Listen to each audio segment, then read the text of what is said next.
Hey, is it on? Okay, good.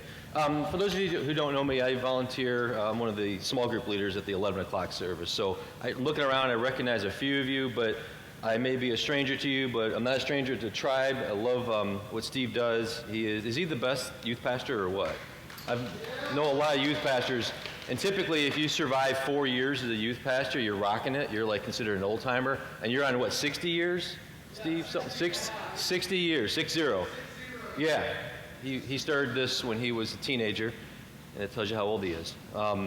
Anyway, he's right. This topic is uncomfortable. It's how many of you go to a public school? I went to public school my whole life, all the way through my undergraduate school and college. So less than half. Okay, how many people go to a Christian school, like Metrolina or Covenant Day? And how many of you are homeschooled?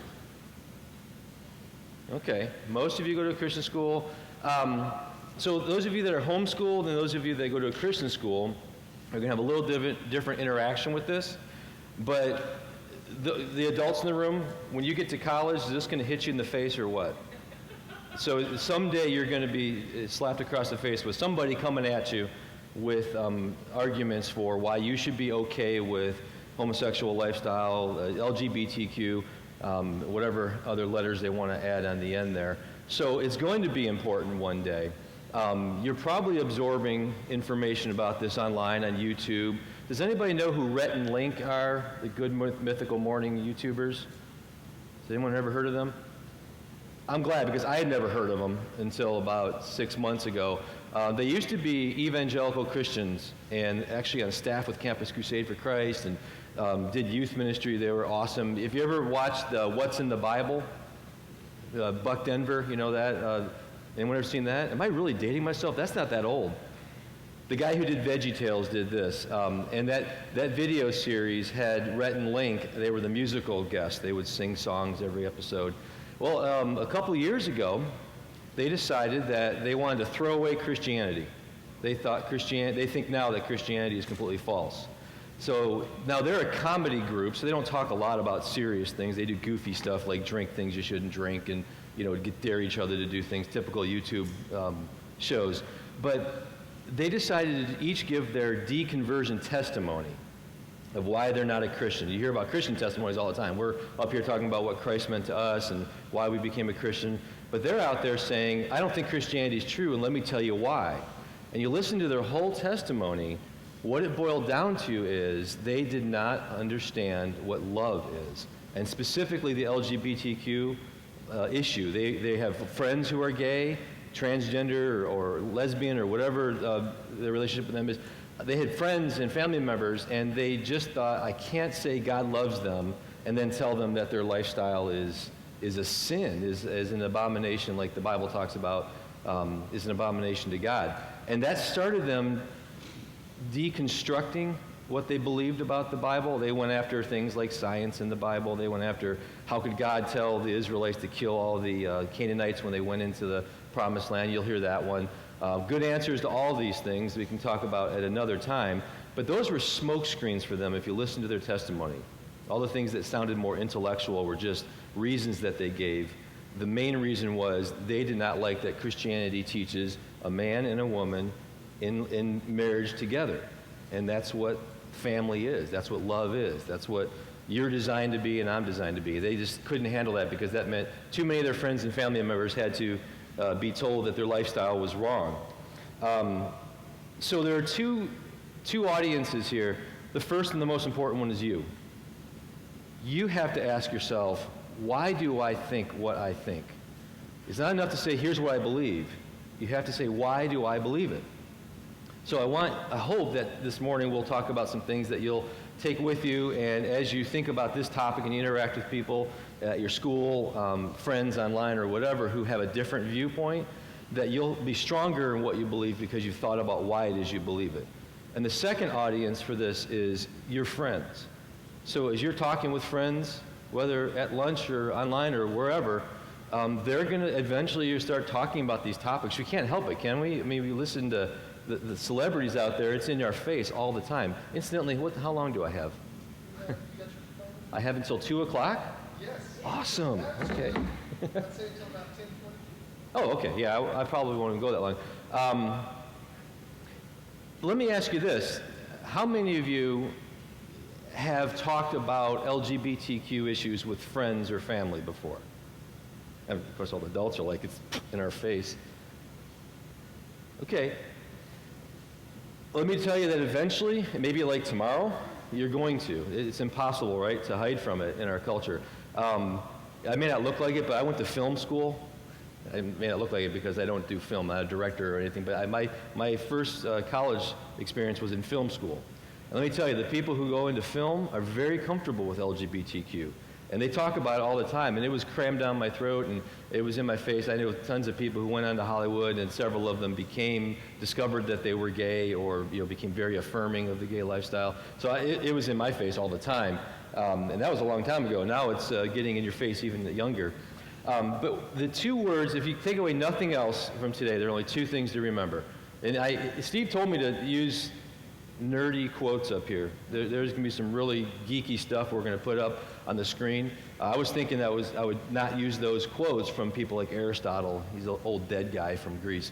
But Steve said he wanted you guys to see it, just to be able to understand that there is good information out there. And so as you're seeking information on this topic, don't just go to the sites that are against our faith. Challenge those sites. Go and research more. So hopefully I'll give you a little bit there. But all of that to say two things to remember: love and goodness, or good and love. What do these two words mean? We use them all the time. So if I asked you, what is love? Anybody want to throw out a definition? And eventually, let's have some of the adults interact if we don't get enough with the. But if I asked you, what is love? Not what's an example of love. So giving someone a rose, that would be an example of love, or mowing their lawn for them when they can't is an act of love. But what's the definition of love? What would you say? Do you have? Oh wait, first students. Do you have an idea? If someone told you? It's one of those words we use all the time, but we very rarely will say, what is the definition of that word? Is what? When Jesus died on the cross, yes, is an example of love. He did because of his love. That's what the Bible teaches. For God so loved the world that he gave Jesus to die on the cross for us.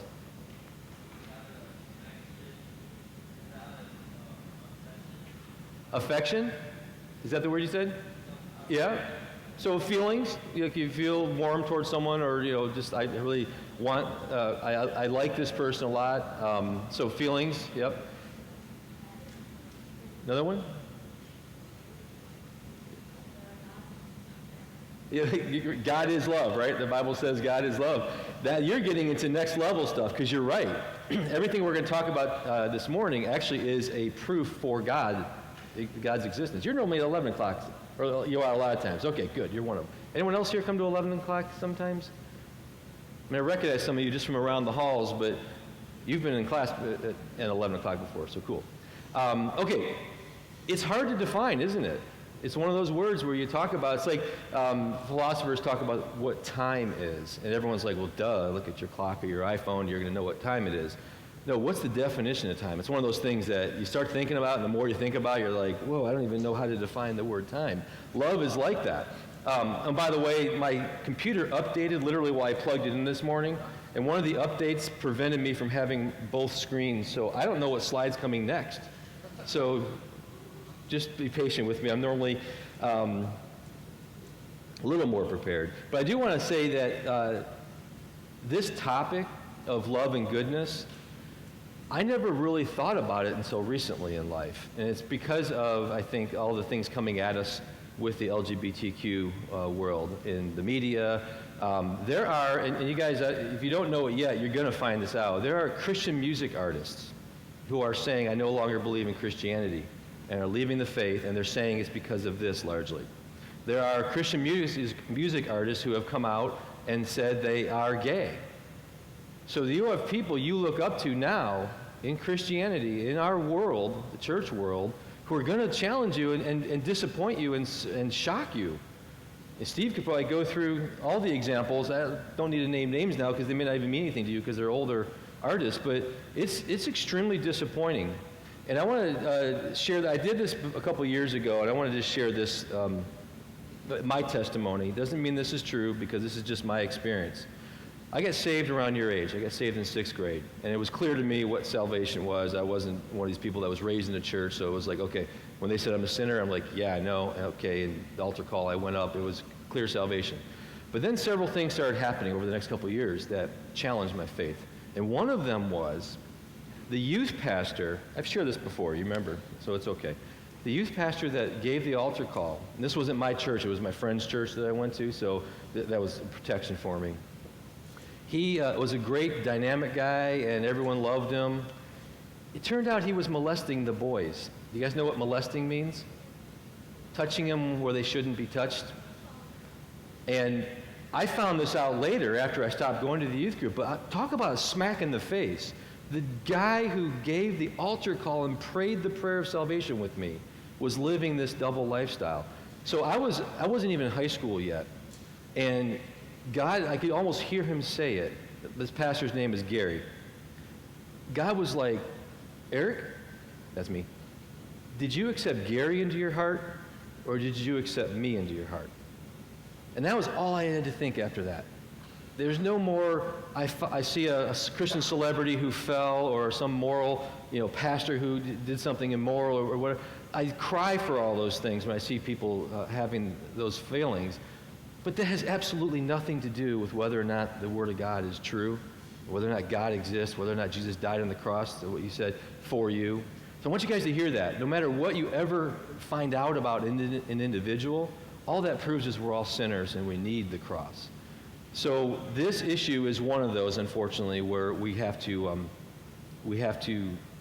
remember where to keep our eyes on Jesus and on what he did for us. So what is love? That was a little diversion, but we can talk about acts of love. Even Jesus' death on the cross is love. But love, as a definition, is something that we as human beings have been thinking about and talking about for a very, very long time. This guy's so old, dead and old. Look what his selfie looks like. He had to stay there so long that he just hardened up into a stone. This is a guy named Aristotle. Has anybody ever heard of Aristotle, the name? You've heard of Plato and Socrates. These are old, dead Greek dudes. They're the ones who sort of gave the world categories to think in. We call it philosophy, we call it metaphysics, if you want to get really scary in your words. But drop all that. They're just people who were thinking deeply, and they wanted to understand the world around them. So they started saying, hey, I wonder about this, I wonder about that. Well, if this is true, then maybe that's true. They started to kind of piece it together. These guys lived and thought and wrote hundreds of years before Jesus was even born. So were they Christian? No, Jesus wasn't even born yet. Did they even know about the Old Testament? We don't know for sure. Maybe he did. But I want to say that because these aren't Christian leaders, but I want to show you that there's a continuity. There's what they thought and what the church has thought up until the last few hundred years is continuous, on issues like this at least. So when he was asked or thinking about, okay, what is love? What's the definition? He's saying wanting for someone what you think is good for their sake and not yours. So, it's good for you if someone lends you $5, right? That's not love. Hey, give me $5. That'd be good for me. And being inclined, so far as one can, to do such things for him. Two things in love. You want the good for them, and you'll get off your butt and you'll do something about it. That's what love is. So if your parents love you, because is it good or bad to starve to death? Good, okay. Right. So they love you, they want your good, which is to feed you. Obviously, it's a good to not be rained on and die of hypothermia because it's cold outside and you sleep outdoors. So your parents give you a house and they provide that for you, all right? So these are acts of love, but it's because they want something good for you. Why do they send you to school? Why do they teach you at home? Because knowledge, education is a good. We as human beings are supposed to be certain things. Educated, cared for, food, shelter, things like that. These are goods. Thomas Aquinas was a Christian, and he also was hundreds and hundreds of years ago, about 800 years ago, and he said the same thing. He said to love is to will or to want the good of the person you love. So I want the good. Now, people can be wrong about what they think the good is, right? But if you say you love somebody, then you can't want their evil. You can't want something bad for them, knowing that it's bad. So the question here is, the million-dollar question is, then what is good? And this is where these two terms you cannot think of. In fact, these guys would talk about, it's impossible to talk about love unless you can talk about goodness, and vice versa. And these things are all intertwined. So that's the key that we're going to focus on. So if love is to will the good for a person, then what is the good? So let's start with the definition of it. What's a creature? It's what? Yes, good. Okay, I mean, normally people think of like creatures like monsters or insects or, animals, right? Creature is essentially anything that's not God, right? So God is God. He self-exists. He doesn't need us. He never needed to create anything. But he decided to create angels, planets, animals, humans, right? And everything in all creation. So when we say creature, we just mean everything that's not God. So everything like us and angels and animals, they're good if they're doing what they ought to do. God created them to do a certain thing. So I always use this. So a good bird is a bird that flies. If a bird has a gimp wing and can't fly, you would say, well, that's not a good bird. A good cow is a cow that gives milk, right? And a good cat is a dog, right? I had to do that. You have cats and dogs, so you're torn. That's called schizophrenia. When you're a cat and a dog lover, it's really hard to hold both those thoughts. Can you tell I'm a dog man? So, and this is one of those things that when philosophers say things and they use big words like the creature, what the creature ought to be according to its nature, and you start to think about it, you'll probably get to a point where you're like, well, duh. Exactly. If a person is doing good philosophy, there's going to be a moment where you say, well, duh, who doesn't think that or who doesn't know that? And that's a good thing. That's a good sign. Okay, so if you catch yourself this morning in some of my tirades or definitions and you say, well, Eric, come on, that's not exactly that deep, then you're getting it. Good. But philosophers like to confuse it by using bigger words. So here's what is sort of a challenge. So we talk about a good person. You right away, humans, right, are creatures. So a good person is someone who doesn't lie, steal, cheat, right? But God says, let's just go quickly, I won't read the whole thing, but I highlighted in bold up there, almost every day of the creation account in Genesis 1, he says at first, God saw the light, that the light was good. Good, there's the word. Then he says the ground and the water, he saw that it was good. So I'll stop here and say a good person is someone who doesn't lie, cheat, and steal, right? Cheat and steal. A good person is a moral person, right? Ethical, they do good, they don't do bad. What does the beach and the ocean, do you go and say, hey, ocean, you're so ethical. I'm glad you didn't lie to me today. You're just such a good beach. You didn't cheat on me. It doesn't make any sense. So, but God's saying, I'm looking at these things that aren't even living, and I'm saying they're good. So think about that. The Bible, right from the first chapter, it's saying this stuff. There is something called goodness, and it's not just morality. So then he talks about the plants, the vegetables, saw that it was good. Then the sky and the expanse in the sky, it was good. And then he talks about animals, and it was good. And then finally when he talked about humans, and then he says it was good. And then when he looked at the whole creation week, he said it was very good. Humans aren't created to the last day of the creation week, right? And he said every step along the way, it's good, it's good, it's good, it's good. So obviously goodness is not just about us behaving ourselves. So I like to use this analogy. I'll go back one. Like I said, I don't know what slide's coming next. So I was walking into church, and I had these two things. I'm like, Steve, I'm going to get pulled over. Like, where are you heading? I'm heading to youth group. So, say, what is this? A knife, right? So, is this a good knife or not? How would you test if this is a good knife? It cuts things, right? So, if it slices the bread, if it cuts the meat, whatever, then it's a good knife. If it's dull, this one's not, so I'm not going to test it.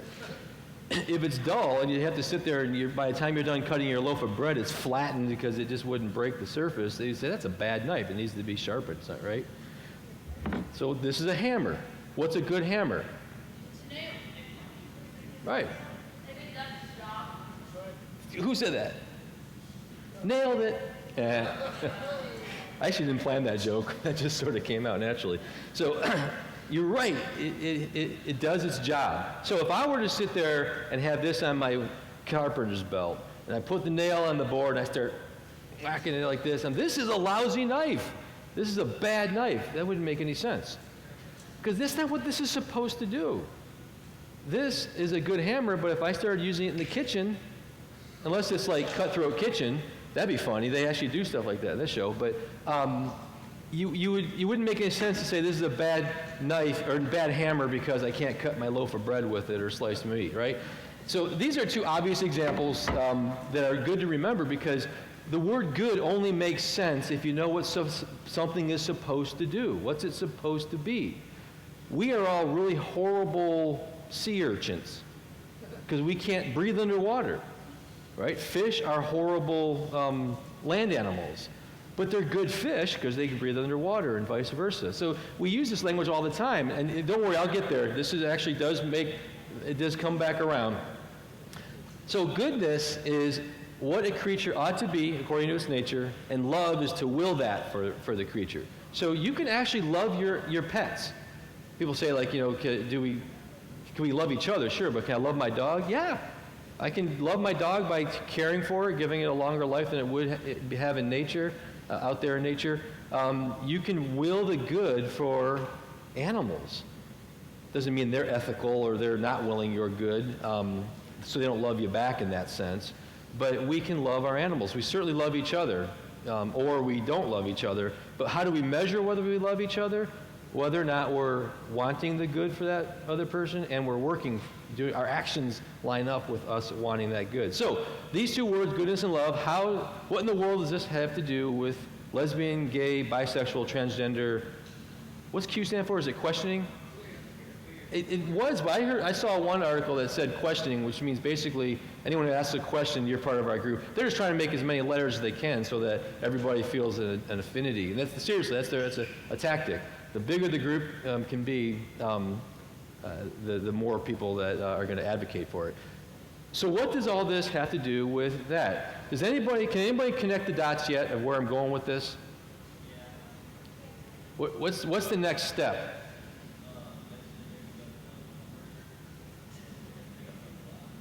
I can't hear what? Oh, not that part, but the loveness and goodness and LGBTQ. Does anybody already see what the main point here is? Lisa's nodding her head. Do you want to say it? I haven't even called it any adults yet. I haven't had you. You guys have been so awesome with.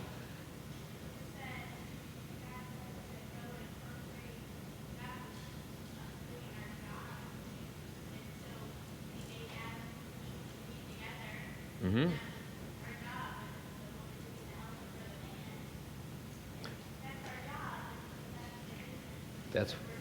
We're working rightly, or we're a good hammer or a good knife. So if you didn't hear what Lisa said, go.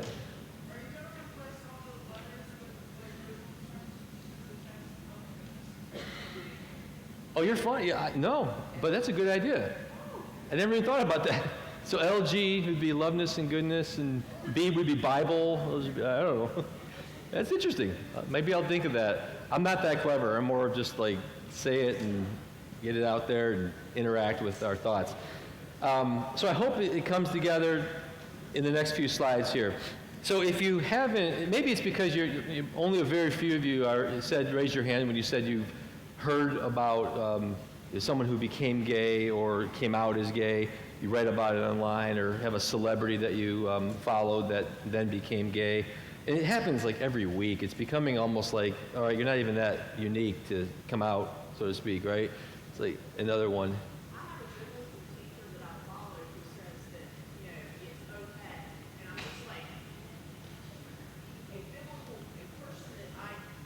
Yep.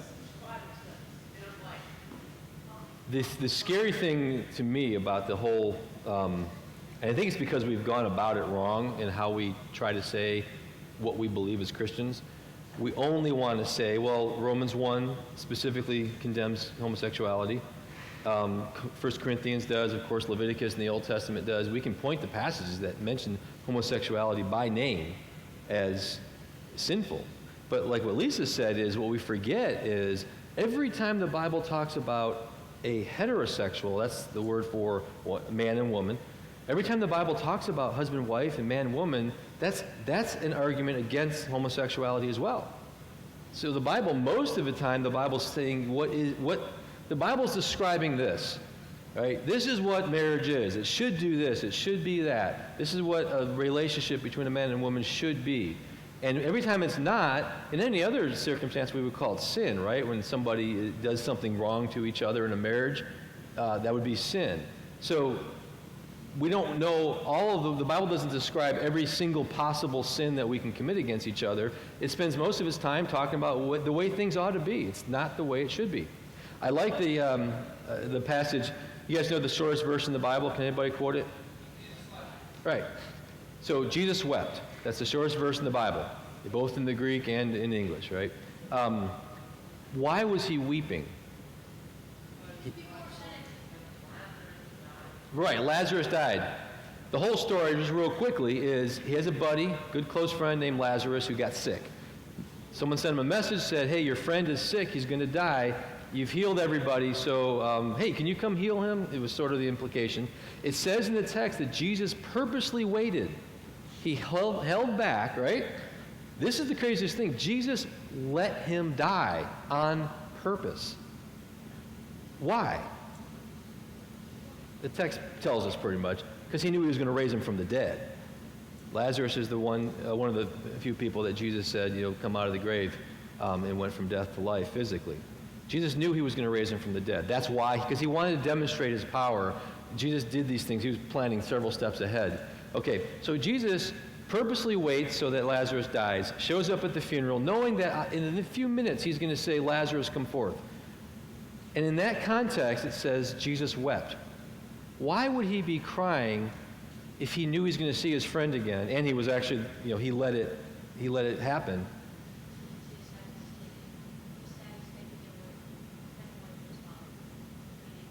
Oh, yeah, he's sad that he took him out of heaven, but he let him go to heaven in the first, or the afterlife, we'll say, in the first place, right?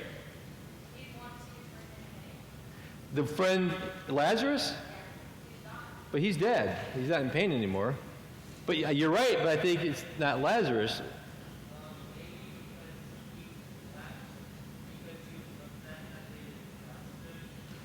I think you guys, you both are, put those two together.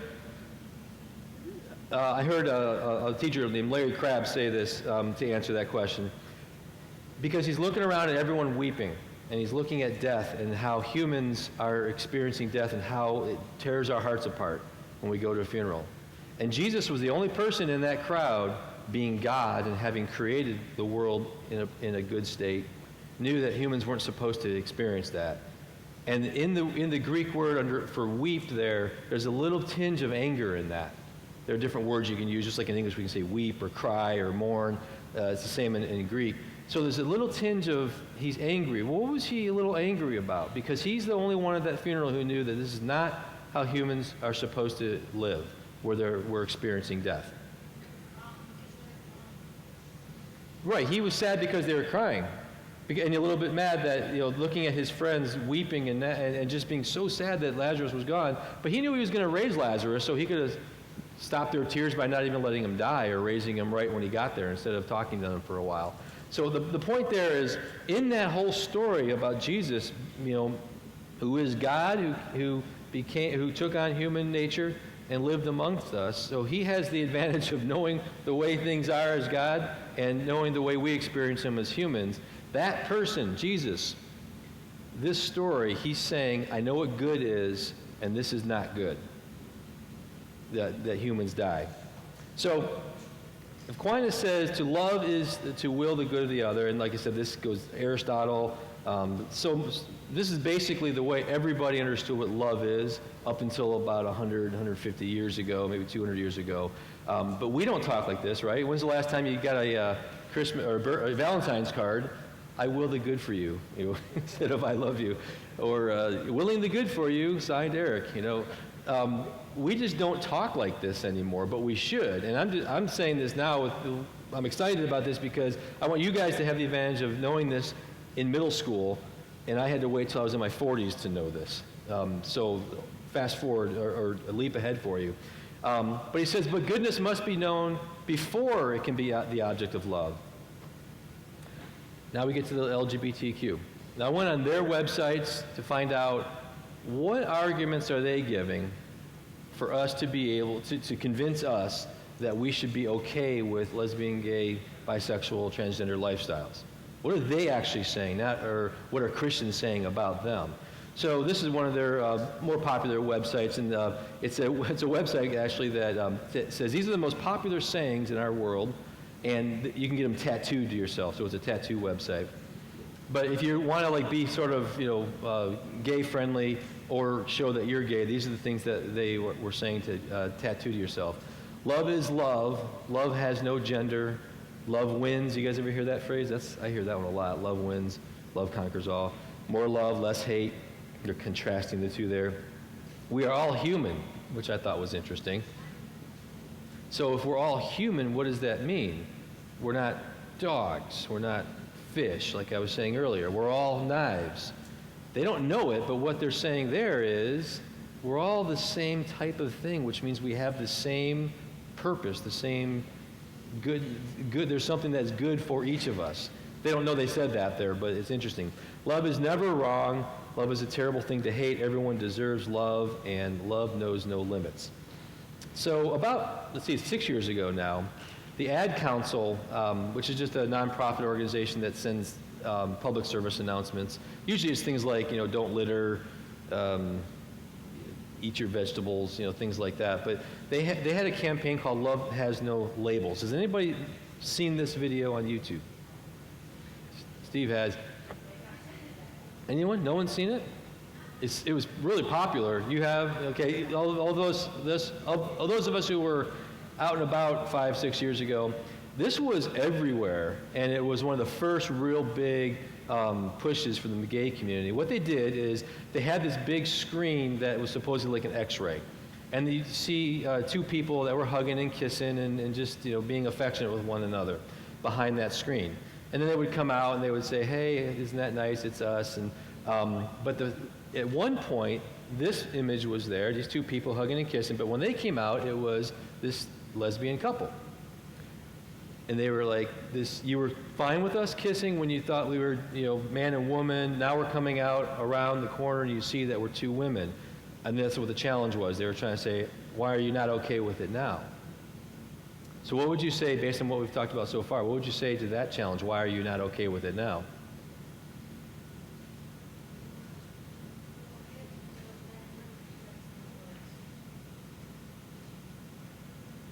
I think you're going the right way with it. Sounds like it. I can't hear very well. I think you're saying it's okay when you thought it was men and women because... Anybody want to help them? Yeah, so your expectation is that it's a man and woman, so it's the shock value, right? They want, obviously that's their point, is to put it right in your face so that you're sort of shocked into believing what they believe. I think what you're trying to say is you were okay with it when you thought it was a man and a woman because you instinctively know that's the way it should be.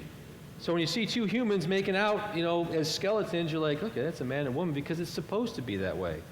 And they're trying to shock you and say, well, it isn't that way with us. Does that mean that your instinct was wrong just because they shocked you? So that's the big question, is they're trying to say that it's our instincts in our culture that are wrong, that need to be corrected. This is from another one of the, actually it's not interesting, it's an organization called Human Rights Watch. I will not read the whole thing, don't worry, but I put it up there.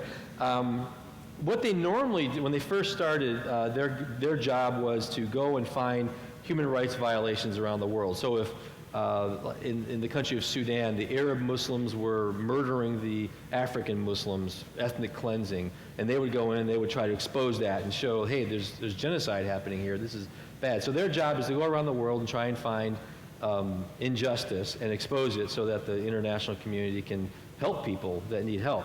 So what they're saying is people around the world face violence, like I just explained, and inequality. So if you're facing violence and inequality because you're a different religion than the people around you, and they want to kill you, like Christians did.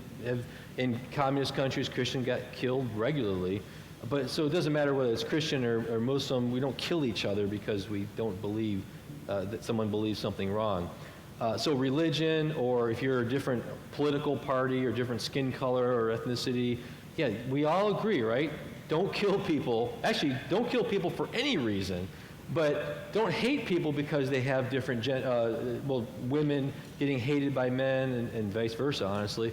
I think the person you're talking about, I think I know who she is, and that's one of the things she struggles with as a Christian leader, is I think that she has some bitterness towards men because of something that happened in her life. And so that's one reason she's okay with LGBTQ issues, is that she has some anger in her heart she hasn't dealt with.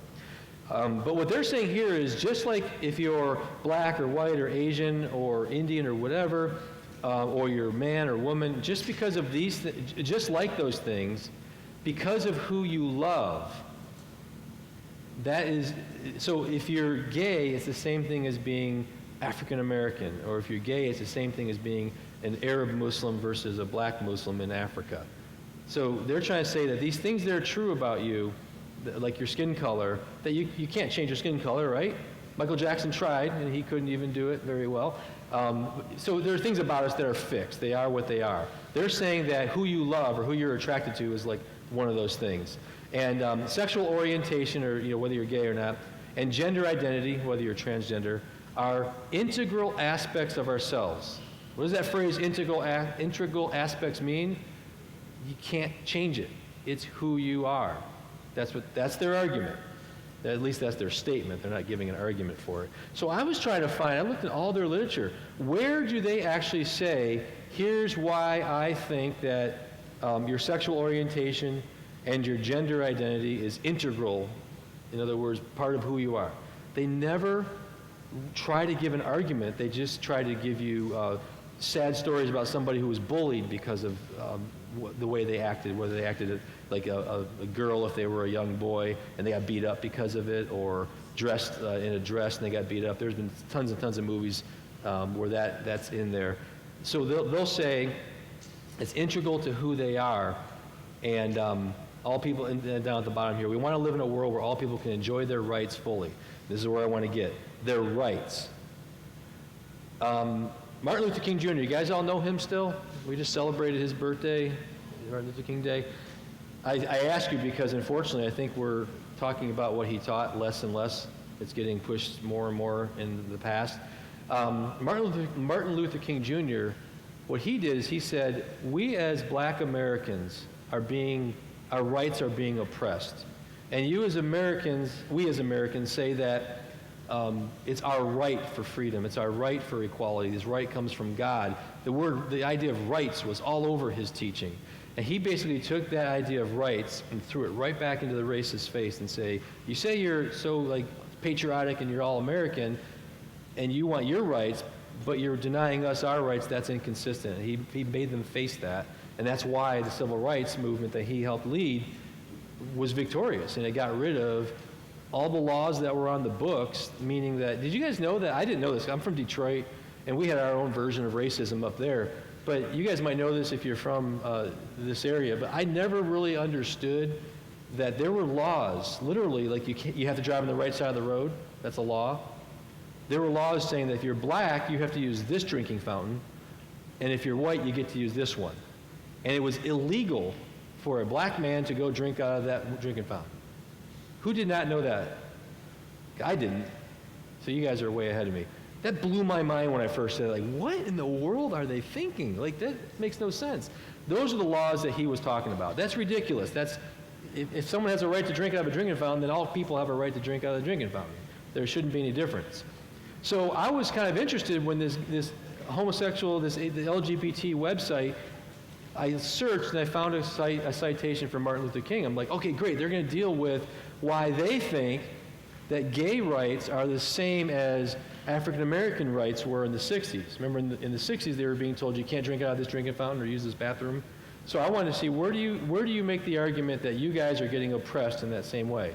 But the only reference I could find to Martin Luther King is, as MLK wrote In the letter from a Birmingham jail, it's a document that he wrote, injustice anywhere is a threat to justice everywhere. We are caught in an inescapable network of mutually tied in a single garment of destiny. Whatever affects one directly affects all indirectly. What was Martin Luther King talking about when he says injustice? He was talking about the drinking fountains, right? And that was a huge one, right? I use the drinking fountains because it's like ridiculous, but right to vote is obvious, right? Yep. And there were people who were of a different color who couldn't read, but they were able to vote, even though they didn't have to pass the same test. Right. It was ridiculous. Obviously, the reason is to maintain power. If you keep people you don't agree with from voting, then you're going to be able to stay in power. Exactly. So Martin Luther King, the letter from a Birmingham jail is the document where Martin Luther King makes all these great arguments about love and goodness and rights and natural law and all these great things that we talk about that we've been talking about and that are integral to American life. I mean, our founding fathers, you've heard of the Declaration of Independence, right? We hold these rights to be self-evident, that these rights come from God, not from governments. And so when governments violate these rights, the governments are wrong and they need to be corrected because God's the one who sets down these rights to humans. So I was excited that this LGBTQ website was going to have to deal with that thought, and they completely sidestepped it. They said that all that Martin Luther King had to offer is that anybody that's oppressed is equal to anyone that's oppressed, and tried to obviously say that for a country to discourage a man marrying a woman and to say, no, that's, you guys, we're not going to make it against the law where we're going to put you in jail if you live together and have a domestic partnership. This was what the law was before. You're not called married, not husband and husband, but we're not going to put you in jail and torture you and take away your freedoms because you decide to live together. Our neighbors, when I lived in Michigan before we moved, our neighbors across the street were two men that had lived together for, as far as I know, 20, 30 years. They were older. But they weren't, quote, married because it wasn't legal yet. So what they're saying is that telling a man and a man that they can't be called husband and husband, that's on par with small black children being beaten because they were on the wrong side of the bus, being punched in the face because they used the wrong drinking fountain. That kind of violence that was just because of their skin color, they're trying to say that us saying that marriage is one man and one woman is hateful, the same way that the racists were physically causing violence against people of color. So you see what they're trying to do. They don't actually ever make that connection. They don't argue for it, but they're trying to make you feel bad because you believe the Bible. They're trying to make you feel bad because you believe in marriage being one man and one woman. They're saying you're as bad as those horrible KKK guys with the hoods and burning crosses and burning people's house down. If you have ever seen those images in history class or in movies, they're trying to say that's what you are when you tell someone that being gay isn't good for them. So the conclusion, I want to leave some Q&A, but you guys were pretty interactive, and we're good. We still got the solid Q&A time, 10 minutes or so. So a return, what I'm asking us all to do is, let's get back to what we call classical, which means really old. So a classical understanding of love and a classical understanding of goodness, those two words, remember, love and goodness.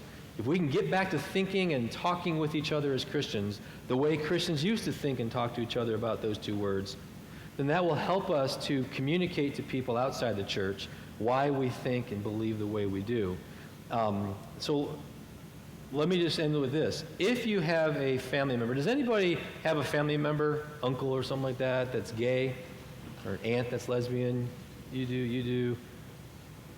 My wife does. Her cousin, and we know him and his partner.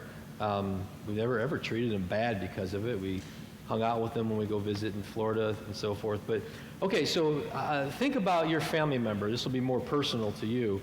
But you know what the honest truth is? Every single one of us in this room, you live long enough, you're going to have people you know very well that are going to come and say, I'm gay, I'm lesbian, I'm transgender. And it's going to like in the face maybe because you never saw it coming. It will happen, right? I mean, Steve, do you think that they'll be able to escape that if they live long enough? I mean, they're going to find people in their life. Okay. If living a gay lifestyle is harmful to a person, then the worst, most unloving, most hateful thing a person could do is encourage them in that, right? So I'm turning it completely around. The world is telling you that to be against LGBTQ is hateful. And I'm saying, nope, to encourage somebody because you're willing this to be this. You're willing that a man do what he wasn't designed to do, or a woman to do and think the way they were not designed to do and think. And if these things are right, if Aristotle and all these old dead guys are right, that love is to will the good, and good is based on what they're meant to be, then doesn't it follow that the most unloving thing to do is to encourage someone to not be what they're meant to be? Do you see how that works? So I want you to remember goodness and love, those are the two words to take away from this. And then just remember this. You will be hateful to your uncle. You think you said it was a cousin? That you will be hateful to your cousin to encourage them in their lifestyle. We'll be hateful if we say it's okay. Now, I don't mean throw rocks at them or call them names. That's hateful. That's wrong to call people names and to belittle them as human beings. So hear what I'm saying.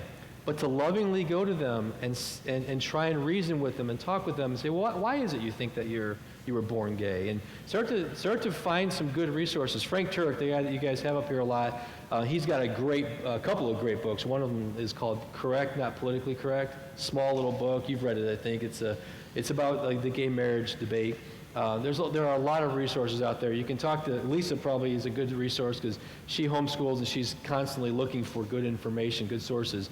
But I recommend that you guys go online and find some good videos that will teach you this stuff at every level you can imagine. There's so much information out there to give you ammunition, basically, to be able to share with your family members, to share with your friends why they should be against LGBT because of love.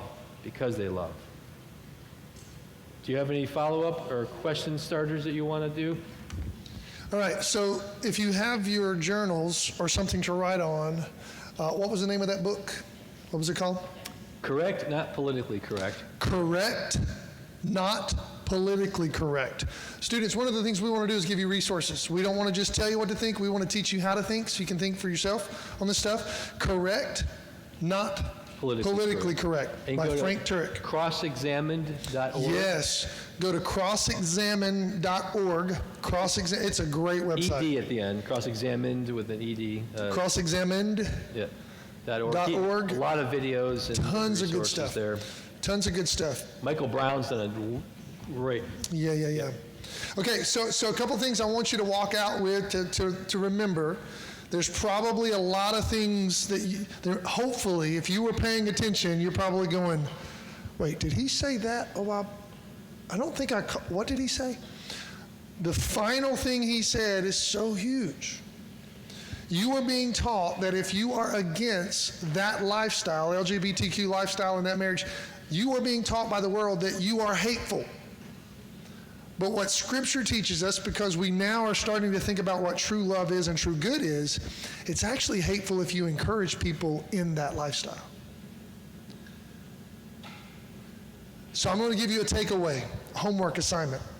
Many of you this week will watch something online or on TV that is trying to teach you that it is good and loving and sweet to accept that lifestyle. When you see it, you have to intentionally go, I see what they're doing. That is not good. In your brain. So when you see that picture or that scene where these two people are affectionate to each other, are being really sweet, and the music is really good in the back, and it's all making you feel like, what you're supposed to do is, I see what you're doing. What they're doing is not good. That relationship, because God made relationships and He defines what a good relationship is, when you see it, you have to, in your brain, go, that's not good. Or else it will disciple you in the lie. Because I'll also tell you right now too, if you'll watch it and you'll see a scene where people who are biblical and understand what God's word says about what's good, those scenes, when those people pop into a scene, what's the scene turn to? It turns cold.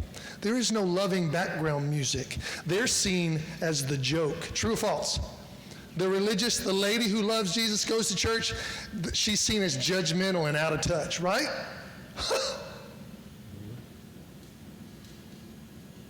What we're doing right here is giving you the cheat codes to every TV show or every Netflix episode you're going to see. And you have to do the work to go, I see what you're doing here. Make sense? Am I wrong? It's so true. How many of you know what I'm talking about? You know, it's like, they're good. In fact, some of the most funny people on the episode will be people who are bought in, or they wanting you to think they're bought into this lifestyle. It's like, how can you not like them? They're so funny. That's part of it. Make sense?